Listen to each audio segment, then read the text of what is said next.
পাকা তালের এই সিজনে যদি এইভাবে একবার তালের রস বড়া না বানিয়ে খান তাহলে কিন্তু খুব মিস করবেন। তাহলে ঝটপট বানিয়ে নিন পাকা তালের এই রস বড়া। তো চলুন রেসিপিটি দেখে নেওয়া যাক। নমস্কার বন্ধুরা, ওয়েলকাম টু প্রিয়ার রান্নাঘর। নতুন একটা রেসিপি দেখার জন্য সবাইকে স্বাগত। আজকে বানাবো তালের রস বড়া। তো চলুন রেসিপিটি দেখে নিই। এখানে কড়াইতে দিয়ে দিয়েছি 1 চামচ পরিমাণ মতো ঘি। ঘিটা গরম হয়ে আসলে দিয়ে দেব হাফ বাটি পরিমাণ সুজি। সুজিটাকে একটু নেড়েচেড়ে ভালো করে ভেজে নেব।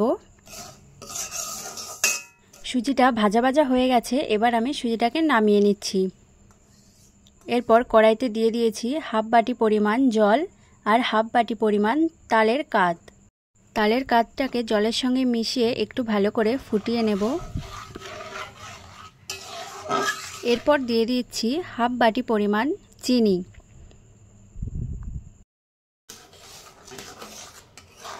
চিনিটা গলে গেছে, এবার দিয়ে দেব সামান্য পরিমাণে লবণ আর ভেজে রাখা সুজিটা অল্প অল্প করে দেব আর নাড়তে থাকব। একটা সুন্দর ডো তৈরি করে নেব।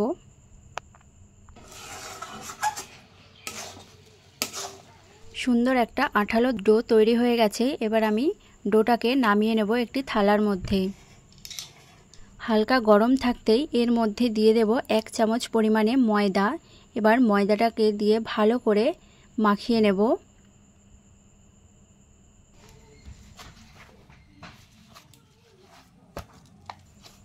সুন্দর একটা মসৃণ ডো তৈরি করে নেব। এরকম সুন্দর একটা সফট ডো তৈরি করে নিতে হবে। এরপর এই ডো থেকেই একটু একটু করে লেচি কেটে নিয়ে হাতের সাহায্যে গোল করে নেব।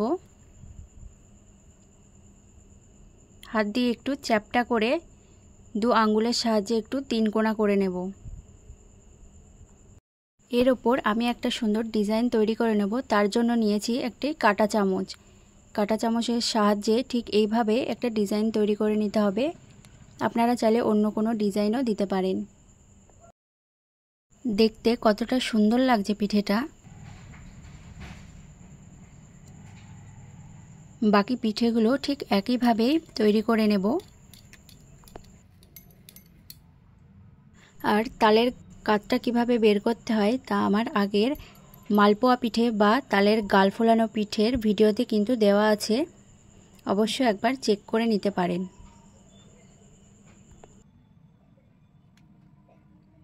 এই ডিজাইনগুলো আপনারা কিন্তু ছুরি দিয়েও করে নিতে পারেন। এখানে আমার সবগুলো বড়াই রেডি হয়ে গেছে। দেখুন কতটা সুন্দর লাগছে দেখতে।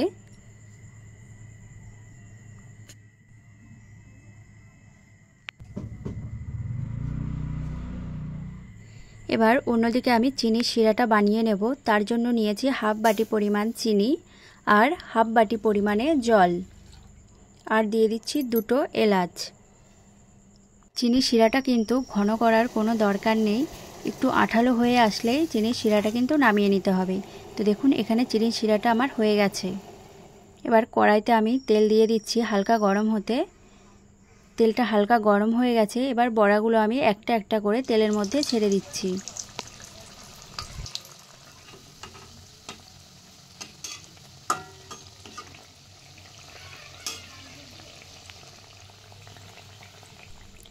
বড়াগুলোকে একটু লাল লাল করে এভাবে ভেজে নিয়েছি।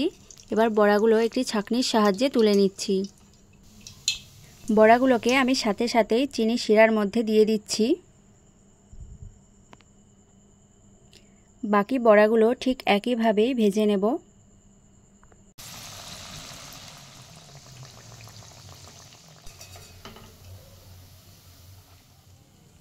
বড়াগুলো 10 থেকে 15 মিনিট মতো চিনির শিরায় ভিজিয়ে রাখলেই কিন্তু হয়ে যাবে, খুব বেশি ভেজানোর দরকার নেই।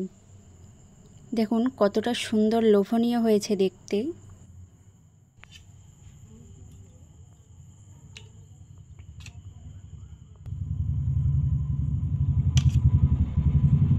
এই তালের সিজনে অবশ্যই একবার এইভাবে বাড়িতে রসবড়া বানিয়ে দেখবেন।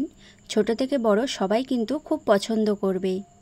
যারা তাল খেতে পছন্দ করে না তারাও কিন্তু খাবে, এতটাই টেস্টি হয় এই তালের রসবড়াটা।